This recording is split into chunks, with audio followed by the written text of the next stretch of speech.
I watched about a year ago when he talked about how the illegal migrants are hurting our city and the federal government should pay us and we shouldn't have to take them. And I said, you know what? He'll be indicted within a year. And I was exactly right. I noticed the indictment's very old. It goes back a long time. Well, I had the same thing. They went way before the statute of limitations. So I wish him well.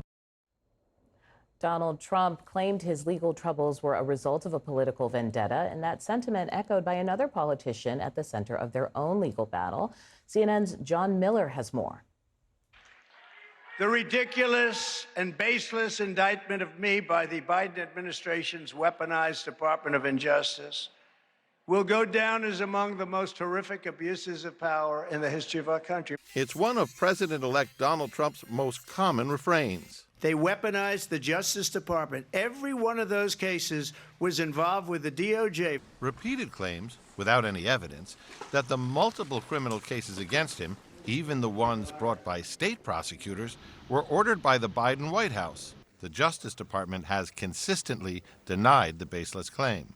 I have devoted my entire career to ensuring that the rule of law is the rule that the Justice Department applies, that we do not have enemies or friends, that we do not pay attention to the political parties or the wealth or the power or the influence of the people that we are investigating. And when New York's Democratic mayor, Eric Adams, was indicted earlier this year, he pleaded not guilty and began to invoke a similar argument.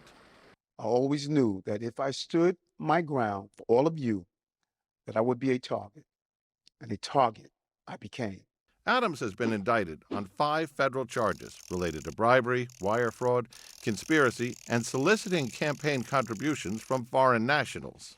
Prosecutors allege his illegal actions stretch back a decade, but Adams claims that those charges seem to emerge only after he sharply criticized the Biden White House for not doing enough to help New York City with an influx of migrants.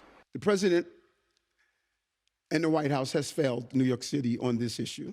Despite our pleas, when the federal government did nothing as its broken immigration policies overloaded our shelter system with no relief, I put the people of New York before party and politics. If Mayor Adams was taking a page from Donald Trump's playbook, he was also becoming a validator of Trump's claims, and Donald Trump became one of the Democratic mayor's most prominent defenders. We were persecuted, Eric. I was persecuted, and so are you, Eric. Mayor Adams has been treated pretty badly. You know, when he said that this whole thing with the migrants coming into New York, this is just not sustainable. He said it very nicely. I said, well, he's going to be indicted by these lunatics for saying that. A year later, he got indicted. Would the founder of the MAGA movement use his power to rescue a high-profile Democrat from criminal charges and scandal? Sources tell CNN the two men have spoken since Trump's election win, but it's unclear whether a pardon has ever been discussed. Would you accept a pardon if Trump offered it to you? I don't deal with hypotheticals. So can I assume that's a yes? Nope, I wouldn't do any assumption. I will allow my legal team to handle it. Okay, we're going to bring back our panel.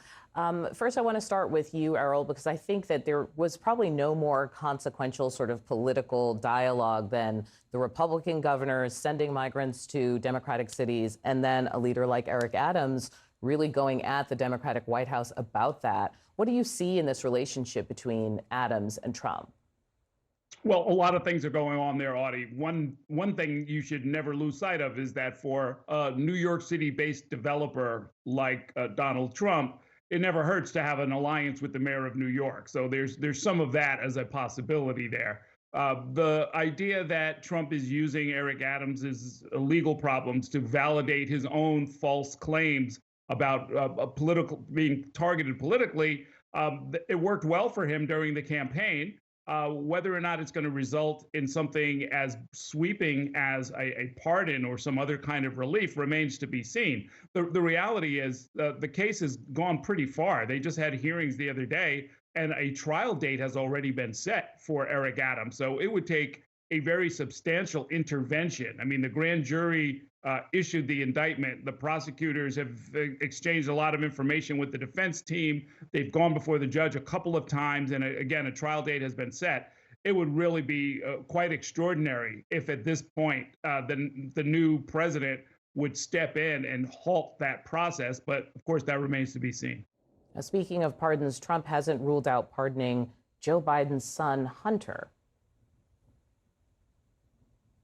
Yeah. I hate to think that we're going to see this kind of consideration. I mean, one of the other considerations being thrown around, by the way, is the notion that a friendly relationship between the president-elect and the governor of New York, Kathy Hochul, could be steps toward him Trump hoping for a pardon from the governor of New York, because the state charges on which he was convicted, he can't pardon himself at all. Those are state charges where he could seek relief from a governor. But all of what we're describing is politics rather than just the facts of each of these cases are supposed to be interpreted and really processed separately based on the facts and the law. Jeff, I want to bring you in here because I was reading some of your reporting from way back 2017 when Trump was talking about just the power of the pardon. And now here we are, fast forward, and people are wondering whether he would trump, say, the January 6th rioters. How does he see this power, and what would he have learned from his last time in office? Sure. Well, now I'm gonna have to go back and read that story, Audie. I think he sees that power as absolutely one thing in his toolbox that he can use to advance his own agenda, to advance his own goals, to advance the things that he finds important. And I think the January 6th example is a good one. That's a group of supporters that he has engaged with rhetorically for the last 4 years, ever since the storming of the Capitol took place. And that's certainly something we'll be watching closely to see if he makes good on some of his promises to all or part of the groups of people and individuals who have been prosecuted since then.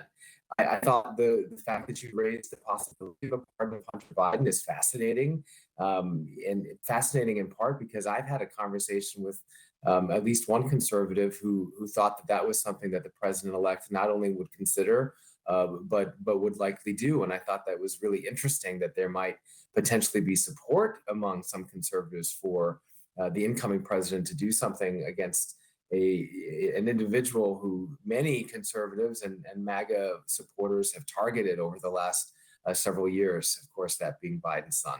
Yeah, Megan Hayes, that's kind of a sensitive topic. I mean, of all the people we've talked about potentially getting pardons, even Biden has said probably not when it comes to his son. Why do you think that is still, I don't know, an issue in play? Where the president's not going to, where President Biden won't pardon him. Or even that Trump would say, well, maybe I'll do it. I mean, I think because we're all talking about it, it brings attention. It would be an unusual thing. It'd be an incredible sign of unity, I think, for the president-elect to do that. I mean, he was the one who targeted him greatly during the 2020 campaign and after. I don't know if Donald Trump would actually do that. I think it's a nice gesture. It'd be something that would be welcome, I think, but I don't know that that'll actually happen.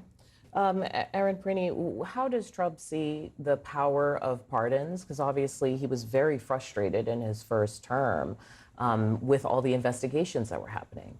He sees it as another tool that's a possibility for being able to remedy what he sees as a weaponized justice system against people, wrong or right? He feels that there has been a weaponization, and in some cases that has borne out where you've seen that there has been targeting of conservatives. So he definitely sees this as a tool in the toolbox for him.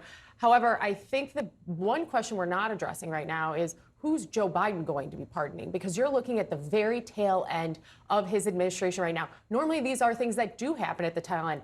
Bill Clinton pardoned his brother, I believe, at the end of his administration. But every president, there's always a handful of pardons. There's always a handful. So the question always is, a controversial one. Right, and Joe Biden has said to this point, probably not on Hunter, but also we're looking at the very end. And if Donald Trump's considering it as well, I would not be shocked to see that pardon come through from either of them as of this point. Interesting.